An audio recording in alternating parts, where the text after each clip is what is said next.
Hello, friends. If you're on YouTube watching this, chances are that you are watching more professional gardening videos, and everyone is showing you what they're sowing for the 2023 season. And you've heard several conversations about garden planting. This is my version of a garden planting video. I hope that you enjoy yourself.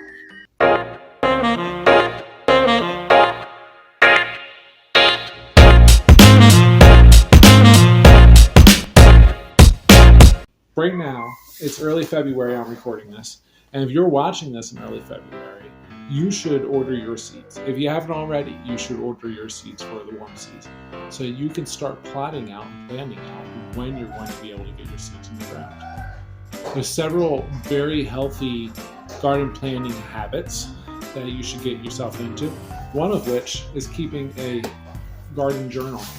And you just write down everything that's been happening in the garden. It's good to just keep track of stuff so that you can look back and see that, well, for instance, I potted up some pickle bushes in mid-July, and none of my pickles did good last year. So maybe I was the wrong season. Maybe there was other problems. I can read through my notes and find out. Another great thing to do is to figure out when you need to be planting things. So, on the back of your seed containers, they had this little diagram to give you an idea of the color coding of when, what month you should be planting things. And you know, it's nice, it's cute, it gives you an idea. But really, you should do your better homework.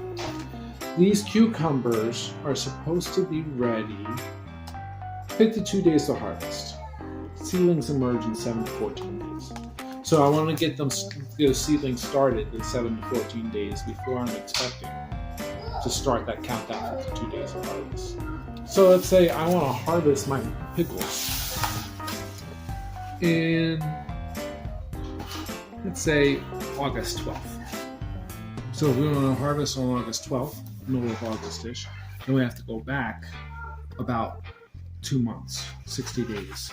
So let's count by weeks. 1, 2, 3, 4, 5, 6, 7, 8 should be sowing our cucumbers about June 24th. Two really important dates that you need to know about your area that are going to help you navigate when you put things on your calendar are your last frost date, which is in spring, when you're not going to have any more major frost. For our area, it's about Memorial Day, end of May. The other major date that you want to keep in mind is your first frost date in fall. There are many things that you're going to want to have harvest or processed prior to that first fall date. And our first frost date in fall is approximately the middle of October. These purple beans were a big crowd pleaser for the family last year. The packet specifically tells us with our succession sowing, we want to make our last succession sowing up to 80 days before our average first frost. So for figuring our average first frost is going to be about the middle of October. Then we count back 80 days from that, making about middle of August the last time that we want to do a succession sowing for purple beans. So then I went through with all of my new seed packets. I got my first seed delivery only from Baker Creek because I wanted to make sure I got some of my cool varieties I wanted to grow this year. Buying seeds online can be dangerous. It's like buying things on eBay you really don't need because there's just so many cool seeds out there and you're going to want to grow everything. But you can't because you can only grow what you can fit and what makes sense in your garden. So don't make the mistake of ordering every cool seed you see. So let's check out some cool seeds that I ordered, some cool stuff that I got in from rareseeds.com. Pretty kale. I love eating kale, so we're going to grow pretty kale. The girls like eating kale. The curly leaf kale, they call it mermaid food. You guys want to eat pink mermaid food. Kind of a dinosaur kale. I like eating kale, like I just mentioned, and this will offer like a textural difference in the kale varieties. Loofah gourds.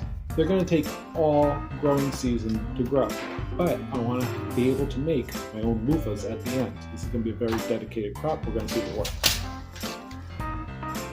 Buckwheat. If you grow the buckwheat and you put the flowers just as they're starting to flower, it puts potassium into the ground, which is great for potatoes and many fruiting vegetables.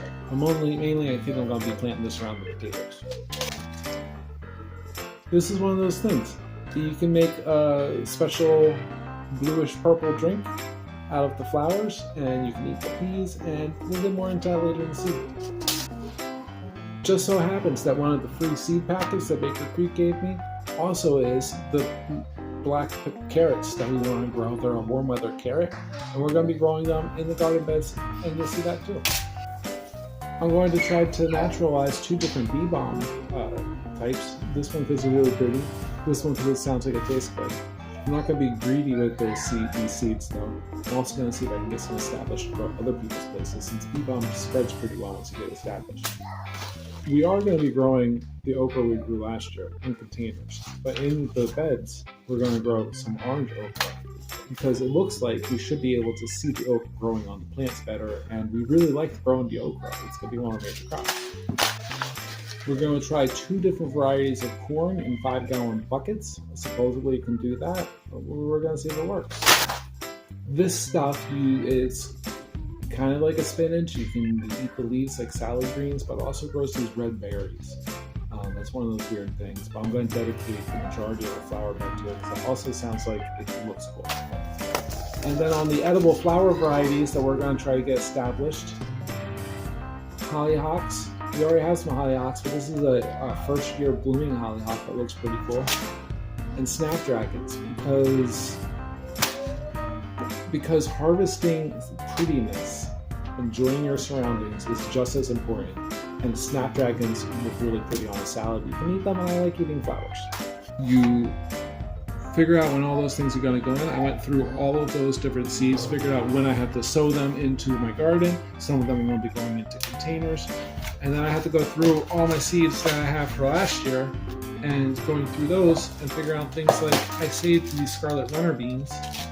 I'm going to want to have succession planting several times, several batches, spacing them out over the course of the season. But I want to be able to have the scarlet runners covering my fence too. So we're going to be playing around trying to get that to match. One other thing I was doing for my garden planning, just so I can get a visual of what's going on, because I have so many different garden beds I'm taking care of, was trying to get an idea of the color combinations. This is like not all that great art, you know? I just doodled with some pencils.